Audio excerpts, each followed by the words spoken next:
ख्वाब जिनके ऊंचे और मस्त हैं, ख्वाब जिनके ऊंचे और मस्त हैं, इम्तिहान भी उनका ज़बरदस्त है। हेलो दोस्तों, आप सभी का स्वागत है आपके अपने यूट्यूब चैनल ऑपरेशन विजय में। दोस्तों मैं हूं अखिलेश यादव। जैसा कि हम लोग एडवांस मैथ में पढ़ रहे हैं ट्रिग्नोमेट्री, हमने ट्रिग्नोमेट्री आपको समाप्त करके हमने स्टार्ट किया है ट्रिग्नोमेट्री में हाइट एंड डिस्टेंस।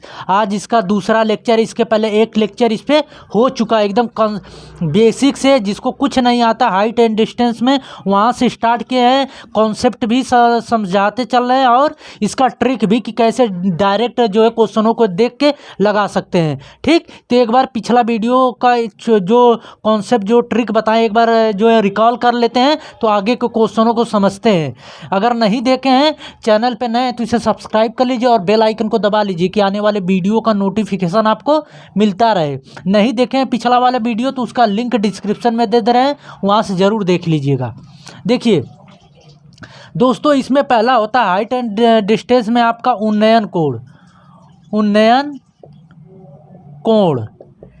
ठीक, एंगल ऑफ इलेवेशन जिसे कहते हैं। ये क्या होता है, इसमें आप किसी भूमि पर रह के, किसी समतल जमीन या कहीं पर भी नीचे रह के किसी ऑब्जेक्ट को, किसी मीनार के ऊपर ऑब्जेक्ट को देखते हैं। यहाँ से मान लीजिए आपकी आंखें हैं, यहाँ से आप जो है पहले ये नीचे देखेंगे। कभी भी किसी चीज़ को देखते हैं हम लोग तो पहले जो सीधा देखते हैं, फिर उसके बाद आँख ऊपर या नीचे देखते हैं, यही करते हैं ना।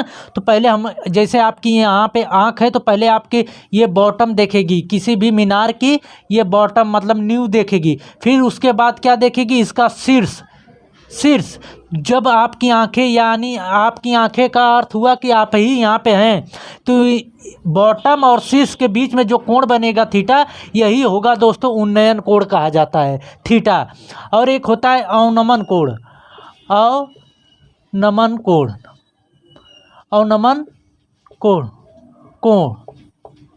कोण क्या होता है, एंगल ऑफ डिप्रेशन जिसे कहते हैं। ये होता है दोस्तों किसी भी मीनार या पहाड़ या किसी भी घर के ऊपर आप हैं, जैसे यहाँ से नीचे रखी हुई किसी ऑब्जेक्ट को देखते हैं तो वहाँ पे जो कोण बनता है उसे हम कहते हैं अवनमन कोण।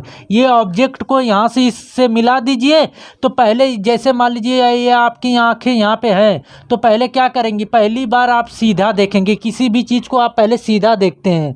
ठीक, तो उसके बाद जो है पहले हॉरिजॉन्टल यानी सीधा देखते हैं, क्षैतिज, उसके बाद जाए या तो ऊपर देखते हैं या तो नीचे। तो ये ऑब्जेक्ट है तो हमें नीचे देखना है, पहले सीधा देख के फिर ये नीचे देखे।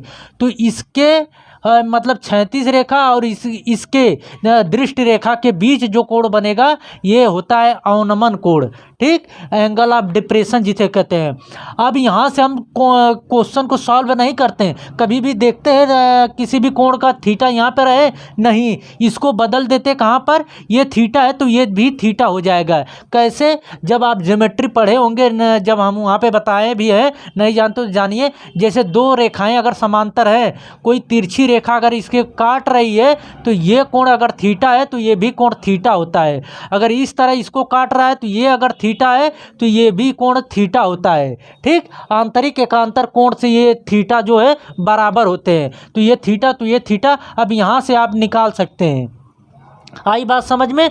तो ये अवनमन कोण, उन्नयन कोण और अवनमन कोण ये होता है। अब इसमें कुछ ट्रिक हमने आपको बताया था दोस्तों, बेसिकली जो है 30 डिग्री, 45 डिग्री और 60 डिग्री के लिए बहुत ज़्यादा ये क्वेश्चन समझ लीजिए कि 70 से 75% आपके क्वेश्चन एग्जाम में जो है यही 3 डिग्रियों से आते हैं, 30 डिग्री, 45 और 60, इन्हीं तीनों से आते हैं। इनके लिए एक ट्रिक होता है दोस्तों, कैसे देखिए, अगर जैसे कोई एंगल है इस तरह, ठीक, ये एंगल है, ये आपका कोण जो है कितना है, 30 डिग्री है। तब देखिए क्या होता है इसके लिए, ये अगर भुजा यक्स मीटर है तो ये 2x हो जाएगी और ये x √3 हो जाएगी। ये सब हमने कैसे हुआ है ये सब पिछले वीडियो में बताएं। बस इतना जानिए कि अगर ये x है तो ये 2x, अगर ये भुजा जो है आपकी x मीटर है तो ये 2x हो जाएगी, ये x √3 हो जाएगी। ठीक, अगर आपका मान लीजिए कि ये 60 डिग्री है, ये 60 के लिए क्या है, ये 30 है तो ये 60 उल्टा मतलब इसका दुगना है। तो इसमें क्या होता है कि ये जो भुजा कर्ण वाली, इसे कहते हैं लंब, इसे कहते हैं आधार, इसे कहते हैं कर्ण, ये जानते हैं ना आप। तो ये जो कर्ण वाली भुजा होती है ये नहीं बदलती, ये 2x तो ये भी 2x ही रहेगा 30 और 60 में, लेकिन यही बदल जाते हैं। मतलब ये जो लंबाई है ये जो आपकी ये चौड़ाई आधार बन जाती है, जो ये आधार ये लंबाई इसमें बन जाता है, मतलब ये यक्स हो जाता है, ये यक्स √3 हो जाता है। जैसे आपकी भुजा कह दे कि कोई भी मीनार है उसका आधार से इस बिंदु की दूरी 20 मीटर है, तो कह दे कि उस मीनार की ऊंचाई बताइए, तो डायरेक्ट कहेंगे कि 20√3 हो जाएगा। आई बात समझ में? तो डायरेक्ट इस तरह हम लोग लगाएंगे। और कह दे कि ये जैसे कि कह दे कि ये भुजा जो है किसी भी मीनार की जो है 100 मीटर है, तो ये कह दे कि ये कितनी जो है इस बिंदु से इसका उन्नयन कोण की लंबाई कितनी होगी दृष्ट वाली, तो ये 100 है तो ये इसका दुगना हो जाएगा, ये 200 हो जाएगा डायरेक्ट। आपको यहाँ पे साइन टेन कॉस लगाने की ज़रूरत नहीं। हालांकि मैं ये कॉन्सेप्ट आपको समझाऊंगा, जहाँ पे आपका काम नहीं करेगा कि ये कैसे क्या हो रहा है, वहाँ पे आपका कॉन्सेप्ट अगर समझ में आ रहेगा तो एक भी क्वेश्चन छोड़ेंगे नहीं। तो यहाँ पे अगर ये 100 है तो ये कितना हो जाएगा, 100√3 हो जाएगा। डायरेक्ट ये दूरी पता चल जाएगी। अगर ये पता रहेगी तो ये पता चल जाएगा। जैसे ये इतना दिया है, अब ये हटा दीजिए, ये 100√3 है तो ये कितना होगा, 100 में जो है 100√3 में √3 से डिवाइड कर दीजिए अपने से, ये कट जाएगा, यानी ये 100 तभी तो ये 100√3 आया है। समझ में आई बात? कि ये 60 और ये 30 के लिए ये इस तरह है। अब एक होता है 45 एंगल। 45 के लिए क्या होता है मेरे भाई, 45 के लिए होता है दोस्त कि ये जैसे आपका एंगल जो है 45 डिग्री है, तब इसके लिए क्या होता है, ये भुजा मान लीजिए यक्स है तो ये भी इसमें यक्स होगी, मतलब ये बहुत आसान हो जाता है, ये यक्स है तो ये भी यक्स, ये यक्स √2 हो जाएगी। ठीक, समझ में आया? जैसे ये कह दे कि किसी भी मीनार की ऊंचाई जो है आपकी 50 मीटर है, 50 मीटर है, तो कह दे कि इस बिंदु से जहाँ से कोण उन्नयन कोण बन रहा है और जो है मीनार के पाद की दूरी बता दीजिए। इसे कहते हैं जो इसके नींव को जो है हिंदी में कहते हैं पाद। कहीं कहीं लिखा रहेगा आपका पाद लिखा रहे या नींव लिखा रहे या आधार लिखा रहे, सब एक ही चीज़ है। तो देखिए अगर कह दे कि मीनार की ऊँचाई इतनी है तो जहाँ से उन्नयन कोण बन रहा है यहाँ ऑब्जेक्ट से और मीनार की पाद की दूरी बताइए, तो ये 50 है तो ये भी 50 हो जाएगी। अगर ये दूरी पूछ दे आपसे तो डायरेक्ट कहेंगे कि 50√2 मीटर। समझ में आई बात? तो ये इस तरह कुछ ट्रिक हैं कि आप जो है इससे आप लगा सकते हैं। तो ये याद रखिए, 45 में ये यक्स तो ये भी यक्स, ये यक्स √3। अगर आपका ये 30 है तो ये यक्स हो जाएगा, तो ये यक्स √3 हो जाएगा, तो ये आपका 2x हो जाएगा। अगर आपका 60 यहीं पर रहे तो ये बदल जाएगा, ये चला जाएगा यहाँ पर, ये आ जाएगा यहाँ पर, और ये जो है सेम यहीं पे रहता है। समझ में आया? पूरा कॉन्सेप्ट क्लियर हो गया है जो हमने तीनों ट्रिक बताया 30, 45, 60 के लिए। तो चलते अब हम लोग क्वेश्चनों पे ज़बरदस्त क्वेश्चन करेंगे। हम लोग वही क्वेश्चन करेंगे जो बार बार जो है CGL CHSL, इसके बाद चाहे जिस भी एग्ज़ाम की तैयारी करते हैं गवर्नमेंट एग्ज़ाम की, एक भी क्वेश्चन यहाँ से बाहर नहीं जाएगा। आप सिर्फ कायदे से इसको समझ लीजिए। ठीक, देखिए दोस्तों आपके सामने ये क्वेश्चन है, क्या दिया है, किसी मीनार के पाद से हमने कहा ना यहाँ पे पाद दे सकता है, न्यू मतलब उसका आधार दे सकता है, बेस दे सकता है, कुछ भी लिख सकता है। तो किसी मीनार के पाद से 20 मीटर की दूर 36 तल पर स्थित किसी बिंदु से मीनार के शिखर बिंदु की दूरी जो है 40 मीटर है, तो उस बिंदु से मीनार के शिखर का उन्नयन कोण ज्ञात करिए। इसकी सहायता से मीनार की ऊंचाई ज्ञात करिए। देखिए क्या कह रहा है, एक मीनार है, ठीक, इसके पाद बिंदु से मतलब इसके आधार से 20 मीटर की दूरी पर, ये 20 मीटर की दूरी पर, ठीक, इस किसी भी ऑब्जेक्ट से इसके शीर्ष का शिखर का ये दूरी जो है 40 मीटर दिया है। कहा है ना कि मीनार के शिखर बिंदु की दूरी जो है 40 मीटर, ये 40 मीटर दिया है। तो कहा है कि ये कोण जो है उन्नयन कोण ज्ञात करिए और ये आपकी ऊंचाई ज्ञात करिए मीनार की। मान लीजिए इसकी ऊंचाई h है, तो देखिए जब तक हमें कोण नहीं पता होगा तब तक ये नहीं ज्ञात कर सकते। तो ये ज्ञात करने के लिए क्या कर सकते हैं, ये थीटा मान लीजिए, ये थीटा कोण है अपनी तरफ से। तो आधार, ये आधार है, ये कर्ण, तो आधार बटे में कर्ण किसका होता है, कॉस बराबर कॉस थीटा बराबर आधार बटे में कर्ण होता है। तो यहाँ से लिख सकते हैं कॉस थीटा बराबर आधार बटे में कर्ण, यानी कि 20 बटे में 40 लिख सकते हैं, बिल्कुल लिख सकते हैं। तो ये काटेंगे 20 से कम 20, 20 दूना 40, यानी आ गया 1/2। कॉस थीटा बराबर 1/2, तो कॉस थीटा बराबर 1/2 किसका मान होता है, कहेंगे कि कॉस 60 डिग्री का मान का जो है 1/2 होता है। जो ये रहता है जो इधर रहे उसी का मान देखते हैं। अगर कॉस है तो कॉस का देखेंगे, टैन है तो टैन का देखेंगे, साइन है तो साइन का देखेंगे, अपने मन से जो है कोई और मान नहीं देखेंगे। ये आपको मान रेशियो तो अवश्य याद रहना चाहिए, रटना नहीं, याद रहना चाहिए। अगर नहीं याद है कैसे याद करें इसका ठीक हमने बताया है कॉन्सेप्ट, जो ट्रिग्नोमेट्री के पहले दूसरे वीडियो में, नहीं देखें तो उसका जो है जाके प्लेलिस्ट में एडवांस मैथ के नाम से है, वहाँ से देख सकते हैं। अब देखिए कॉस थीटा इधर है, कॉस 60 अंश यार है, कॉस इधर है, कॉस इधर, का तुलना करेंगे तो थीटा बराबर आ जाएगा आपका 60 डिग्री। तो यहाँ से दोस्तों ये थीटा बराबर 60 डिग्री आ गया। तो आपको यहीं से डायरेक्ट निकाल सकते हैं कि ये यदि 60 है तो ये अगर यक्स है तो ये यक्स √3 होता है, यानी ये 20 मीटर है तो ये 20 √3 होगा। आई बात समझ में, डायरेक्ट निकाल सकते हैं इस तरह।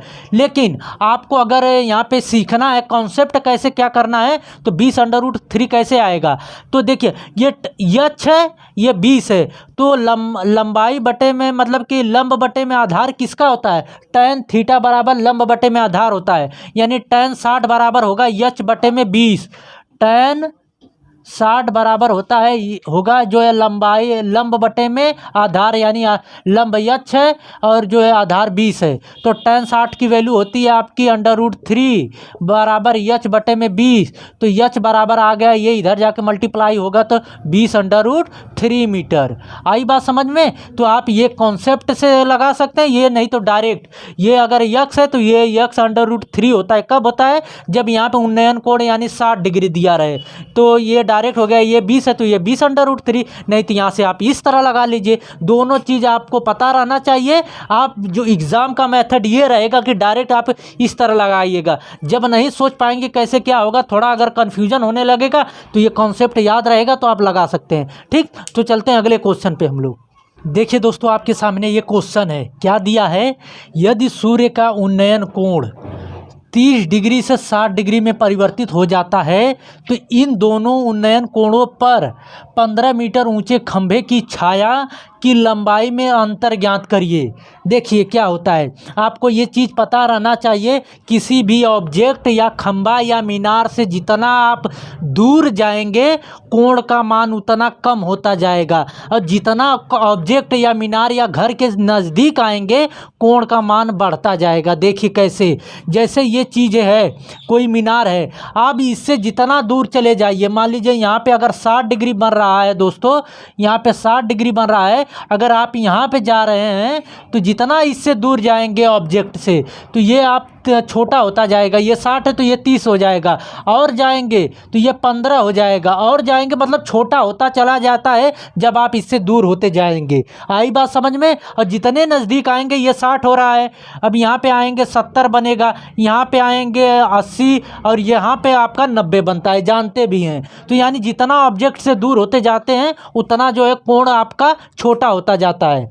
यहाँ पे समझाने का तात्पर्य ये था कि जो 30 वाला कब बनेगा, 60 वाला कैसे बनेगा। देखिए ये कह रहा है कि कोई ऊंचा खंभा है, 15 मीटर का है ना, 15 मीटर ऊंचे खंभे का, ये 15 मीटर ऊंचा खंभा है। पहले जो है बताइए 30 डिग्री बनेगा कि 60 डिग्री बनेगा। पहले देखिए आपका सूर्य जो है 30 डिग्री पे रहेगा, कहाँ पे, ये यहाँ पे रहेगा, ये 30 डिग्री बनेगा। ठीक, पहले 30 बनता है, फिर 60, फिर 90, इस तरह आगे बढ़ता है। तो ये आपका सूर्य है दोस्तों जैसे आपका सन यहाँ पे है तो 30 डिग्री का एंगल बन रहा है। अब सूर्य जो है आपका कुछ समय बाद यहाँ पर आ गया, जैसे सूर्य यहाँ पर, जैसे कि 10 बजे मान लीजिए यहाँ पे सूर्य था तो एंगल जो है बन रहा था 30 डिग्री का उन्नयन कोण। अब सूर्य जो है जैसे जो है 12-1 बजे यहाँ पर आ गया तो आपका जो है एंगल बनेगा उन्नयन कोण 60 डिग्री। ठीक, तो ये पूछा है आपसे कि इन दोनों के बीच की दूरी बताइए आपसे। तो ये पहले बताइए, ये दूरी मान लीजिए कि H1 है, पूरी 30 डिग्री के लिए इतनी दूरी होगी और 60 डिग्री के लिए इतनी दूरी होगी। आई बात समझ में? तो ये H2 दूरी है, तो यही डिफरेंस यानी D पूछा है आपसे, अंतर पूछा है कि इन दोनों के बीच का अंतर बताइए, यही अंतर है। देखिए कैसे लगाते हैं हम लोग। ये आपको पता है कि ये अगर आपका 30 डिग्री है, 30 डिग्री है, ये 15 है, मतलब ये यक्स है तो ये यक्स √3 हो जाएगा, यानी ये 15 है तो ये 15 √3 हो जाएगा। ठीक, ट्रिक से।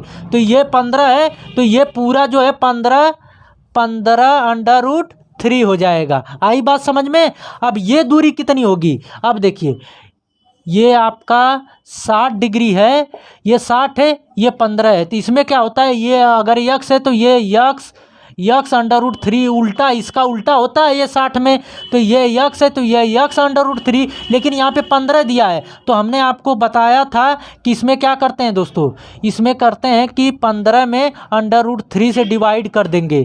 ठीक, तो ये √3 ऊपर बटे में √3 नीचे से मल्टीप्लाई कर दीजिए, तो यहाँ से √3 से मल्टीप्लाई, ये √3 में मल्टीप्लाई करेंगे 3 आएगा, और ये 3 से काटेंगे तो 5 बार में कट जाएगा, यानी ये दूरी निकल के आ गई आपकी 5 √3 आ गई, यानी 15 में √3 से डिवाइड करेंगे तो ये 5 √3 आ जाएगी। आई बात समझ में? यानी कि ये 15 है, इन दोनों के लिए 60 के लिए भी और 30 के लिए भी ऊंचाई तो एक ही है, तो इसके लिए भी 15 था तो ये दूरी जो है 15 √3 आ गई, इसके 60 के लिए भी ये ऊंचाई 15 थी तो इसके लिए आ जाएगी आपकी ऊंचाई कितनी, अरे आधार की चौड़ाई 5 √3, यानी H2 बराबर आ गया आपका 5 √3, ये इतनी दूरी आ गई। अब आपको ये इतनी दूरी चाहिए तो टोटल में से इतना अगर हम माइनस कर देंगे तो यही तो बचेगा। आई बात समझ में? टोटल में से इतना माइनस कर देंगे तो ये बचेगा। देखिए कैसे, H1 माइनस H2, यानी कि H1 ये बड़ा वाला है, H2 ये, इनमें से माइनस करेंगे तो H1 की वैल्यू कितनी है 15 √3, और H2 की वैल्यू कितनी है -5 √3।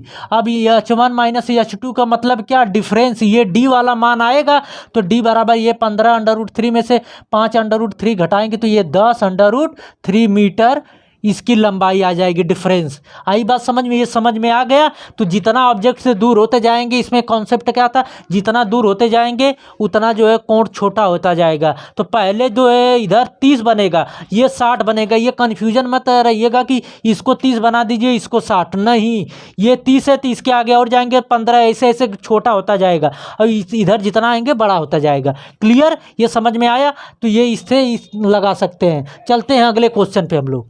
देखिए दोस्तों, आपके ये सामने क्वेश्चन है, 200 मीटर ऊंचाई की एक पहाड़ी के शीर्ष से एक मीनार के शीर्ष तथा तली के अवनमन कोण 30 डिग्री तथा 60 डिग्री प्रेक्षित किए गए हैं, तो मीनार की ऊंचाई ज्ञात करिए, लगभग में पूछा है आपसे। तो देखिए, ये आपका पहाड़ी है, ठीक, ये पहाड़ी है, इसके शीर्ष से इसके सामने कोई मीनार है, इसके सामने कोई मीनार है, तो कह रहा है इसके शीर्ष से, इसके मीनार के शीर्ष, अरे पहाड़ी के शीर्ष से मीनार का शीर्ष तथा इसका तली का कोण जो है पहले 30 डिग्री बन रहा है फिर 60, तो ये पहले बताइए क्या कर रहा है, अवनमन कोण 30 और 60 है, तो ये पहले यहाँ पे आँख है, मान लीजिए यहाँ से आप देख रहे हैं तो पहले सीधा देखेंगे, यानी पहले ये 30 बनेगा और फिर जो है आपका ये टोटल जो है टोटल बड़ा वाला 60 बनेगा। तो यहाँ ये देखिए, अब इससे ये इसको मिला दीजिए, इसको यहाँ से मिला दीजिए, और ये इन दोनों पहाड़ी के और जो है मीनार के आधार को ये मिला दीजिए। ठीक, अब मिला दिए तो ये 30 है दोस्तों, तो ये भी आपका 30 बनेगा, ये 30 है मीनार के जो है मीनार का शीर्ष का जो है उन्नयन कोण जो है अवनमन कोण 30 है, तो ये 30, तो ये भी 30 थीटा डिग्री से। जब ये पूरा 60 है, इस पे बन रहा है इस वाले एंगल पे, तो ये भी कितना होगा, 60 होगा कि नहीं। और ये ऊंचाई आपकी टोटल दी है 200 मीटर। कितनी दी है, मीटर दी है 200 मीटर। ठीक, क्लियर हुआ। अब देखिए, ये अगर 60 डिग्री है, इसके सामने की ये ऊंचाई 200 मीटर है, तो ये आपका कितना हो जाएगा। ये मान लीजिए कि ये आपकी ऊंचाई, यही पूछा है कि मीनार की ऊंचाई बताइए, यच, यही कहा है ना, तो मीनार की ऊंचाई बताइए, तो यच पूछा है, तो ये इतनी दूरी यच है, और इतना का सेम जो है इतना, ये भी यच होगा, तो ये कितना हो जाएगा, ये जो है 200 माइनस यच होगा कि नहीं। ध्यान से समझिएगा, इतना जो है 200 माइनस यच होगा। जब इतना यच है तो इसी के सामने इतनी दूरी भी यच होगी, सेम दूरी है। जब ये टोटल 200 है, इतना यच है, तो ये इतना कितना होगा, 200 माइनस यच हो जाएगा। क्लियर हो गया, हमें इतनी भी दूरी पता चल गई, और इतनी भी दूरी पता चल गई, और इतनी भी। तो देखिए, ये 60 है, तो ये पूरी भुजा अगर 200 है, तो ये कितना हो जाएगा, 200 बटे में √3 हो जाएगा। कहेंगे कैसे, कहेंगे ये यक्स है, तो ये यक्स √3 होता है। ट्रिक से हमने अभी बताया 60 के लिए, ये यक्स, तो ये यक्स √3, लेकिन यहाँ पे 200 दिया है, तो 200 में ये जो ऊंचाई है इसमें √3 से डिवाइड कर दीजिए। ठीक, अब देखिए, अब आपकी इतनी दूरी, ये 30 के लिए भी देखिएगा, इतनी दूरी यच है, तो ये 30 के लिए भी ये कितना हो जाएगा, ये कहेंगे 200 माइनस यच √3, यानी ये 30 के लिए ये ऊंचाई अगर यक्स है, तो ये यक्स √3 हो जाता है। ये आपको पता है ना, 30 वाले में ये यक्स √3 होता है, और ये यक्स होता है। ठीक, तो ये जो है जितनी ऊंचाई ये थी, इसमें √3 का मल्टीप्लाई होगा।